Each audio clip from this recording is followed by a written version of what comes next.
இது மகிமை நேரம்.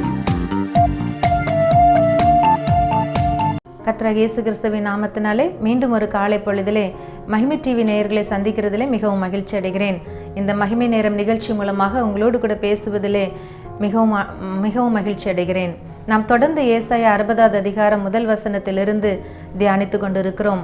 எழும்பி பிரகாசி, உன் ஒளி வந்தது, கர்த்தருடைய மகிமை உன்மேல் உதித்தது என்று சொல்லி மகிமை தொலைக்காட்சி நேயர்களோடு கர்த்தருடைய மகிமை குறித்து பேசுவதிலே நான் மிகவும் சந்தோஷம் அடைகிறேன். இந்த நாளிலும் கர்த்தருடைய மகிமை ஒரு மனிதன் மேல் அல்லது கர்த்தருடைய மகிமை நம் ஒவ்வொருவர் மேல் வந்து பிரகாசிக்கும் பொழுது, வந்து தங்கும் பொழுது, வரும் பொழுது நாம் எவ்விதத்திலே பிரகாசிக்க போகிறோம் என்று சொல்லி பார்ப்போமானால் நாம் நம்முடைய அபிஷேகத்திலே நாம் பிரகாசிக்க முடியும் என்று சொல்லி நாம் தியானிக்கலாம். தாவீதின் மேல் கர்த்தருடைய அபிஷேகம் வந்தது. சாமுவேல் வந்து தாவீதை ராஜாவாக அபிஷேகம் பண்ணுகிறார். தைல கொம்பினால் அவர் அபிஷேகம் பண்ணும் பொழுது பரிசுத்த ஆவியானவர் அவன் மேல் வந்து தங்கி இருந்தார் என்று சொல்லி 1 சாமுவேல் 16வது அதிகாரம் 13வது வசனத்திலே நாம் பார்க்க முடிகிறது. கர்த்தருடைய ஆவியானவர் தாவீதின் மேல் வந்து இறங்கி இருந்தார் என்று சொல்லி வாசிக்க முடிகிறது. இந்த அபிஷேகம், இந்த ராஜரீக அபிஷேகம் தாவீதின் மேல் வந்த பின்பு தானியேல் எவ்வளவு ஒரு மகிமைக்குரிய பாத்திரமாக, எவ்வளவு ஒரு பிரகாசிக்கிற நட்சத்திரமாக விளங்கினார் என்பது நம்ம எல்லாருக்கும் தெரியும். இன்றைக்கு வரைக்கும் வேதாகமத்திலேயே மிகப்பெரிய புத்தகத்தை எழுதின, அதாவது சங்கீத புத்தகத்தை எழுதினவராக தாவீது பிரகாசித்து கொண்டிருக்கிறார். மத்தேயு 1வது அதிகாரம் 1வது வசனத்திலே கர்த்தரை குறித்து, இயேசு கிறிஸ்துவின் பிறப்பை குறித்து சொல்லப்படும் பொழுது ஆபிரகாமின் குமாரனும் தாவீதின் குமாரனும் என்று சொல்லப்படுகிற அந்த பிரகாசத்தை கர்த்தர் தாவீதுக்கு கொடுத்தார் என்று சொல்லி நாம் வாசிக்க முடியும். அந்த நாளிலே அந்த ராஜரீக அபிஷேகம், ராஜாவாக தாவீதை அபிஷேகம் பண்ணின பின்பு கர்த்தருடைய ஆவியானவர் அவருக்குள்ளே தங்கியிருந்தார் என்று சொல்லப்பட்டிருக்கிறது.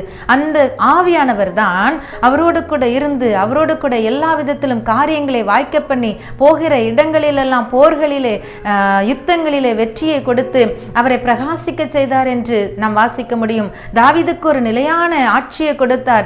அவருடைய என்றென்றைக்கும் முடிவடையாத ஆட்சியாக அவருடைய அரசாங்கம் இருக்கும்படிக்கு அந்த சந்ததியிலே இயேசு கிறிஸ்து வந்து தோன்றி அவர் ராஜாதி ராஜாவாக, நீங்காத நித்திய கர்த்தத்துவமுடைய ராஜாதி ராஜாவாக வந்து பிறந்தார் என்று சொல்லி நாம் பார்க்க முடியும். இன்றைக்கும் நம்முடைய வாழ்க்கையிலே இந்த அபிஷேகத்தை நாம் பெற்றுக்கொள்ளும் பொழுது பரிசுத்த ஆவியானவர் நமக்குள்ளே வந்து தங்கிவிடுகிறார். இந்த பரிசுத்த ஆவியானவருடைய அபிஷேகத்தை ஒருவர் பெற்றுக்கொள்ளும் பொழுது அவர் இந்த புதிய ஏற்பாட்டு காலத்திலே நாம் பார்க்க முடியும். அந்த நாட்களிலே ஆசாரியர்கள், பிரதான ஆசாரியர்கள் என்றெல்லாம் இருந்தார்கள். இந்த காலத்திலே இயேசு கிறிஸ்து பிரதான ஆசாரியராய் நமக்காக பிதாவிடத்திலே பரிந்து பேசுகிறவராய் இருக்கிறார். அவர் நம் எல்லாரையும் அபிஷேகம் செய்து நம்மை ராஜாக்களாகவும் ஆசாரியர்களாகவும் மாற்றியிருக்கிறார். அப்படியானால் இயேசு கிறிஸ்துவால் இந்த கொடுக்கப்படுகிற இந்த அபிஷேகமாகிய இந்த ஞானஸ்நானத்தை பெற்றுக்கொள்ளுகிறவர்கள், இந்த அபிஷேகத்தை தங்களுடைய இருதயமாகிய பொக்கிஷத்திலே, மண்பாண்டமாகிய பொக்கிஷத்திலே பெற்றுக்கொள்ளுகிறவர்கள் இந்த உலகத்திலே பிரகாசிக்க முடியும். கர்த்தர் இந்த உலகத்திலே யார் யாரை அபிஷேகம் பண்ணுகிறார்களோ அவர்களை ராஜாக்களாக, ஆளுகை செய்கிறவர்களாக, ஆசாரியர்களாக, மற்றவர்களுக்காக தேவ சமூகத்திலே பரிந்து பேசுகிற ஊழியக்காரர்களாக அழைத்து ஆசீர்வதிக்கிறார், பிரகாசிக்க செய்கிறார் என்பதை நாம் பார்க்க முடியும். இன்றைக்கு நம்முடைய வாழ்க்கையிலே கர்த்தர் நம்மை இந்த விதமான அபிஷேக அனுபவத்திற்குள் நடத்தி கொண்டிருப்பார். ஆனால் நாம் இந்த அபிஷேகத்தை பெற்றுக்கொண்டவர்களாக இருப்போமானால் நாம் பிரகாசிக்க முடியும். நாம் அதிகாரமுடைய இந்த அபிஷேகம் நமக்கு அதிகாரத்தை கொடுக்கிறது. எப்படி ஒரு ராஜாவாக அபிஷேகம் பண்ணப்படுகிறார்களோ அதுபோல கர்த்தருடைய ஆவியானவர், கர்த்தருடைய ஆவியினால் நம்மை அபிஷேகிக்கும் பொழுது நமக்கு ஒரு அதிகாரம் கிடைக்கிறது. நாம் நம்முடைய எதிரியாகிய பிசாசை ஜெயிப்பதற்கான ஒரு வல்லமையும் ஒரு அதிகாரமும் பரிசுத்த ஆவியானவர் நமக்குள்ளே கொடுக்கிற இந்த அபிஷேகத்தினால் கொடுக்கப்படுகிறது. கர்த்தருடைய வார்த்தை ஏசாயா தீர்க்கதரிசியின் புத்தகத்தில் எழுதப்பட்டிருக்கிறது. அபிஷேகத்தினால் நுகங்கள் முறிந்து போகும் என்று சொல்லி, பிசாசு நம்மேல் வைக்கிற பாரமான நுகங்கள், அவன் நம்மேல் சுமத்துகிற பாவமான காரியங்கள் அல்லது உலக பிரகாரமான சுமைகள் எதுவா இருந்தாலும் இந்த அபிஷேகம் அவற்றை முறித்து தள்ளுகிறது, உடைத்து எறிகிறது என்று சொல்லி கர்த்தருடைய வார்த்தை நமக்கு கற்றுத் தருகிறது. அப்படியானால் இந்த அபிஷேகம் நமக்கு ஒரு அதிகாரத்தையும் வல்லமையும் கொடுக்கிறது. நாம் ஜெயிக்கிறவர்களாக, பிசாசை ஜெயிக்கிறவர்களாக, பாவங்களை ஜெயிக்கிறவர்களாக, உலகத்தை ஜெயிக்கிறவர்களாக ஒரு ஜெயமுள்ள ஒரு வாழ்க்கை வாழ முடியும். ஏனென்றால் இந்த உலகத்தில் இருக்கிறவனிலும் உங்களில் இருக்கிறவர் பெரியவர் என்று சொல்லி கர்த்தருடைய வார்த்தை எழுதப்பட்டு இருக்கிறது. இந்த அபிஷேகம் நம்முடைய உள்ளத்தில் வரும் பொழுது பரிசுத்த ஆவியானவர் நம்முடைய உள்ளத்தில் இருந்து ஜெயிக்கிறவராக கிரியை நடப்பிக்கிறார். கர்த்தருடைய நாமம் மகிமைப்படுவதாக. நாம் ராஜாக்களாக ஆசாரியர்களாக அபிஷேகம் பண்ணப்படுகிறோம். ஆசாரியர்கள் என்று சொல்லுகிறவர்கள் ஜனங்களுக்காக பாவ நிவிர்த்தி செய்கிறவர்களாக, ஜனங்களின் காரியமாக தேவனிடத்திலே பரிந்து பேசுகிறவர்களாக, உடன்படிக்கையின் ரத்தத்தோடு தேவனுடைய சமூகத்திலே போய் நிற்கிறவர்களாக நாம் அவர்களை அறிந்திருக்கிறோம். ஆனால் இன்றைக்கு கர்த்தர் உங்களையும் என்னையும் அபிஷேகித்து ஆசாரியராக தெரிந்தெடுத்துக் கொண்டிருப்பார். ஆனால் நாம் ஜனங்களுடைய பாவ மன்னிப்புக்காக தேவ சமூகத்தில் நின்று பரிந்து பேச முடியும். ஜனங்களுடைய ரட்சிப்புக்காகவும் ஜனங்களுடைய விடுதலைக்காகவும் இன்னும் ஆயிரமான ஆத்துமாக்களின் விடுதலைக்காகவும் நல்வாழ்க்கைக்காகவும் நான் தேவனுடைய சமூகத்திலே பரிந்து பேச முடியும்.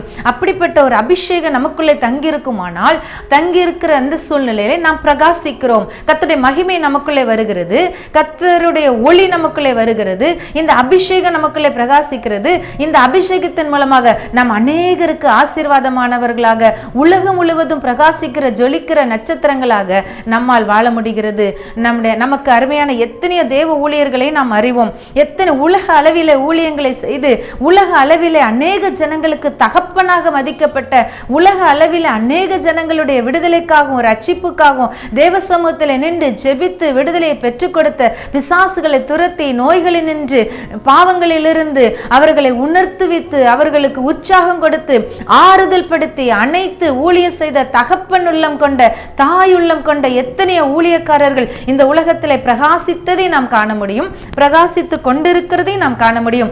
இன்றைக்கு இந்த நிகழ்ச்சியை கேட்டுக்கொண்டிருக்கிற என் அன்பு சகோதரனே, சகோதரியே, இந்த மகிமையான அபிஷேகம் உங்களுக்குள்ளே உங்களை பிரகாசிக்க செய்யும்படியாக உங்களுக்குள்ளே கிரியை செய்ய கர்த்தர் காத்து கொண்டிருக்கிறார், கர்த்தர் பார்த்து கொண்டிருக்கிறார். இந்த நேரத்தில் யார் யார் இந்த அபிஷேக அனுபவத்தை பெறவில்லையோ அவர்கள் தேவ சமூகத்திலே வந்து, கர்த்தாவே என்னையும் உடைய மகிமையின் அபிஷேகத்தினால் நிரப்பும் என்று கேளுங்கள். அவரோடு உள்ள உங்கள் உறவை, அவரோடு உள்ள உங்களுடைய வழியை சரிப்படுத்திக் கொள்ளுங்கள், செம்மைப்படுத்திக் கொள்ளுங்கள். அவருடைய அபிஷேகம் உங்களுக்குள்ள பிரவேசிக்கும் பொழுது நீங்கள் அநேகரை இரட்சிப்பிற்குள் நடத்துகிறவர்களாக, அநேகருக்கு உலக பிரகாரமான நன்மைகளை கொண்டு வருகிறவர்களாக, விடுதலை செய்கிறவர்களாக. ஆண்டவருடைய வார்த்தை சொல்கிறது, கொலைக்கு நியமிக்கப்பட்டவர்களை விடுவிக்க கூடுமானால், மரணத்துக்கு ஒப்புவிக்கப்பட்டவர்களை விடுவிக்க கூடுமானால் விடுவி.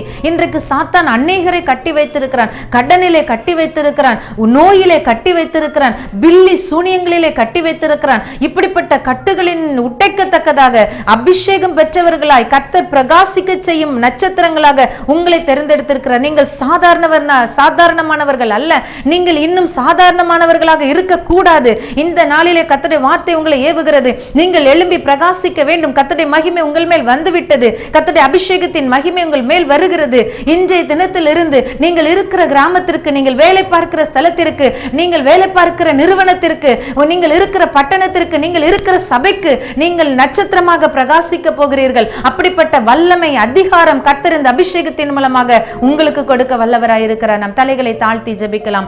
அன்பின் பரலோக தகப்பனே, உம்மை நன்றியோடு துதிக்கிறோம், ஸ்தோத்தரிக்கிறோம். ஆண்டவரே, நீர் கொடுக்கிற அபிஷேகம், இயேசு கிறிஸ்து கொடுக்கிற அந்த அபிஷேகம் ஆண்டவரே ஒவ்வொருடைய இருதயத்தையும் இந்த நேரத்தில் யார் யார் வாஞ்சித்து கேட்கிறார்களோ அவர்களை நிரப்ப வேண்டும் என்று நாங்கள் ஜெபிக்கிறோம். அப்பா ஆண்டவரே, நீங்க நிரப்புங்க ஆண்டவரே. ஸ்தோத்திரம் அப்பா. சாதாரணமானவர்களாய் இனி இல்லாதபடிக்கு அசாதாரணமானவர்களாய் உமக்கென்று ஓடத்தக்கதாக, உமக்கென்று ஆத்துமாக்களை ஆண்டவரே கொத்து கொத்தாக கொள்ளையடிக்கத்தக்கதாக, கொள்ளை பொருளாக ஆத்துமாக்களை மீட்டுக் கொள்ளத்தக்கதாக கர்த்தருடைய மகிமை இறங்கட்டும். அந்த மகிமை இந்த நாளிலே பிரகாசிக்கட்டும் என்று ஜெபிக்கிறோம் அப்பா. கர்த்தர் அப்படி இந்த அபிஷேக மகிமையினாலே எங்களை பிரகாசிப்பிக்கிற வல்லவராய் இருக்கிறபடியால் உமக்கு நன்றி செலுத்துகிறோம். துதி கனம் மகிமை உமக்கு எடுக்கிறோம். இயேசுவின் நாமத்தில் ஜெபிக்கிறோம் நல்ல பிதாவே, ஆமென்.